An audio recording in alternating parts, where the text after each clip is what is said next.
Hey folks, Doc here coming at you semi-live from the cell phone video again. I gotta get a new camera. Anyhow, I'm in my truck this time instead of my car, as you can see. This obviously looks a little bit more truck-like. I apologize for the horrible viewing angle. The cell phone holder in my car sits up on the dashboard, and it's a little bit better viewing angle. In my truck, I've got it kind of down on the center console next to the gear shifter, which is all fine and good for putting my cell phone in a good place while I'm driving, and not so much good for viewing angle when I'm trying to film something, because I certainly wasn't thinking about filming when I mounted it down there.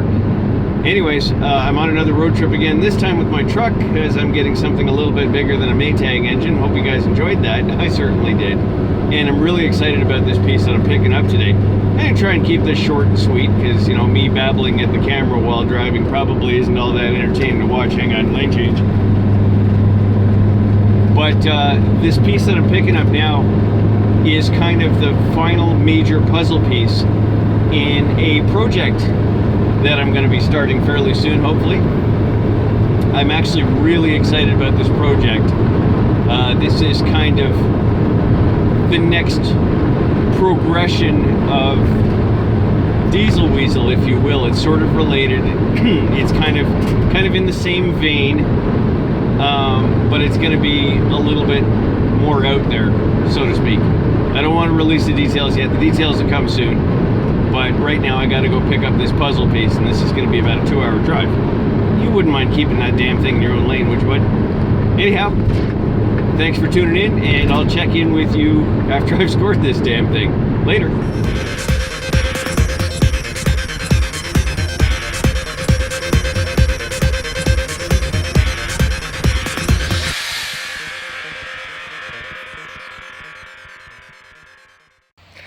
This little gem right here is a 1920 Gilson 2.5 horsepower hit and miss. And yes, it runs. Amazing, eh? Now, the exact year isn't quite known. With these Gilsons, it's hard to be precise in dating them. But an expert looked at it and said 1920 to 1922. So we're just going with 20 and calling it good as a 100-year-old engine. And I'm going to start it up. I got to try and find a way to prop the phone in place to do that, because I certainly can't do this one-handed. But, you know, let's have a look at the thing first. See all the timing gears and stuff. And we'll open up the ignition box.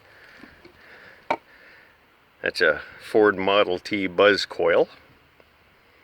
And this is meant to run on 6 to 12 volts. I'll be running this off an RC Car 3S LiPo battery, which is good for a nominal 12 volts.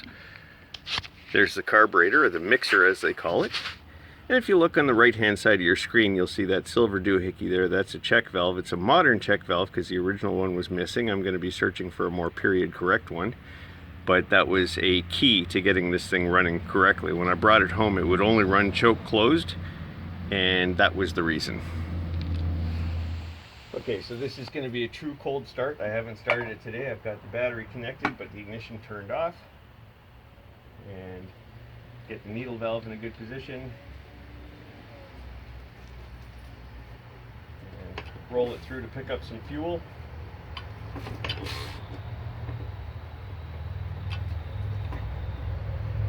Right. Open up the choke. Turn the ignition on. And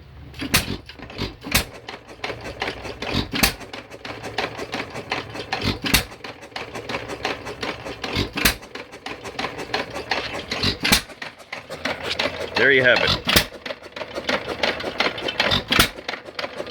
So we'll just hang here for a minute, let you observe the operation. The centrifugal flyweights on the outside of the wheel there. As the engine drops speed, the weights come in and move the lever over.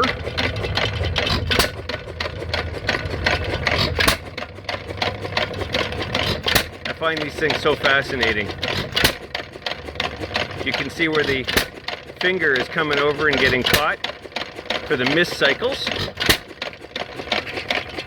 And if you look over here, that contact there is the ignition contact, so that gets held back during the mist cycle. Anyways, these two caps have grease in them. You give them a turn every so often to grease the crank, and every now and then you just basically manually oil everything else.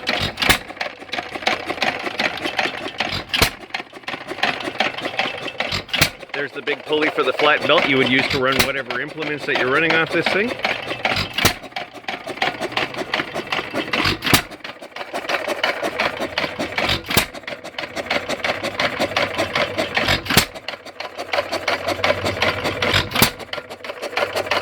Fantastic. That's a water reservoir. You'd put water or coolant in there. It takes quite a long time to get hot. It's amazing. I ran this thing for an hour yesterday, and in the weather that we had, it took that hour for it to even basically begin steaming.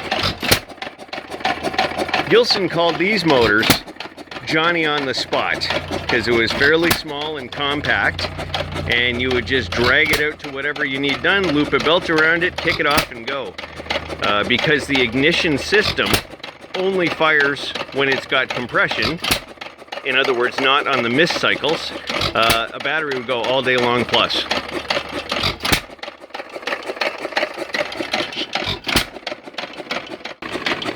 So I guess I'll shut her down.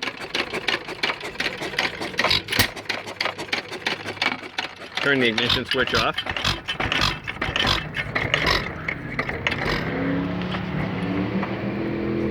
Shut the fuel off. Close the choke. Close the oiler. Anyways, now you can have a look at things without me losing fingers. This is your centrifugal governor mechanism, the flyweight, so to speak. And it's just got this girdle and a couple of springs, and this is the weight itself that comes out as it speeds up. And as it does that, you can see that it moves this finger over. So in the process of actuating, when it gets to that part in the cycle, it'll catch the exhaust push rod and hold it out. So it can't actuate, and it just holds the exhaust valve open. And it keeps the spark mechanism, God, I got compression right now, this little cam here from touching this little lever here, which makes spark. And that's how the governor system works. And then when it drops below that speed, you know, and the weights allow this to come back in, it gets out of the way, the exhaust valve closes, and it's able to make spark again at the same time. There's the channel in the connecting rod that allows excess oil to drip down and lubricate bearing. Absolutely amazing. I love these things. Been trying to get one for years, and I got this primo example. Yeah, I just find these things fascinating. There is no moving parts in the carburetor whatsoever. There's literally just a nozzle in there and an air passage. This needle valve obviously controls how much fuel it can draw in on a cycle. The only moving part in the fuel system is this check valve, which I said I'm looking for a period correct one to replace with. This I just needed to get it running. Fuel tank is down there, and it actually suction feeds. And that's where the check valve came into play.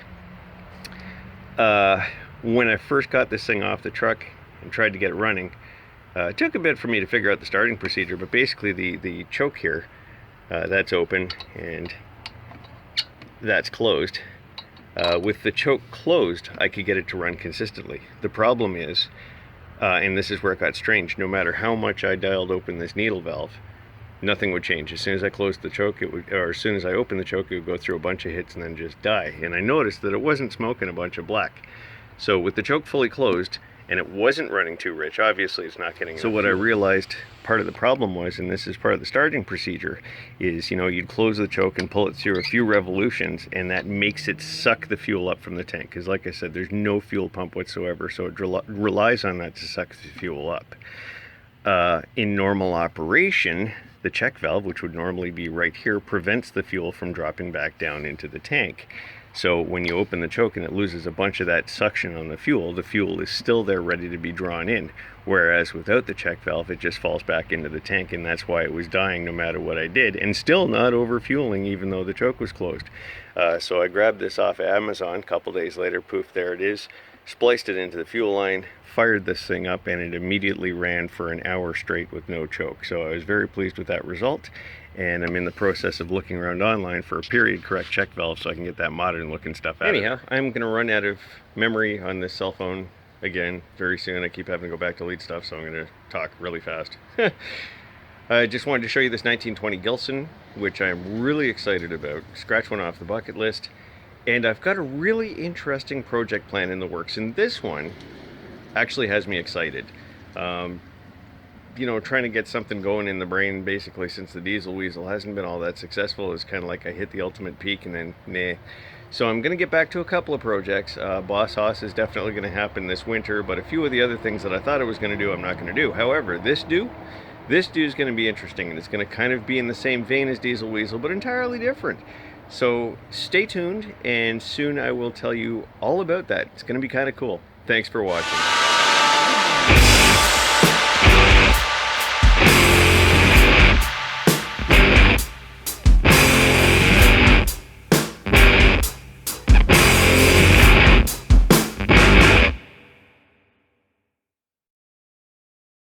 Out of the mixer, that's a good sign.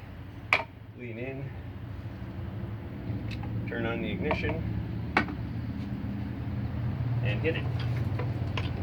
And nothing's going to happen.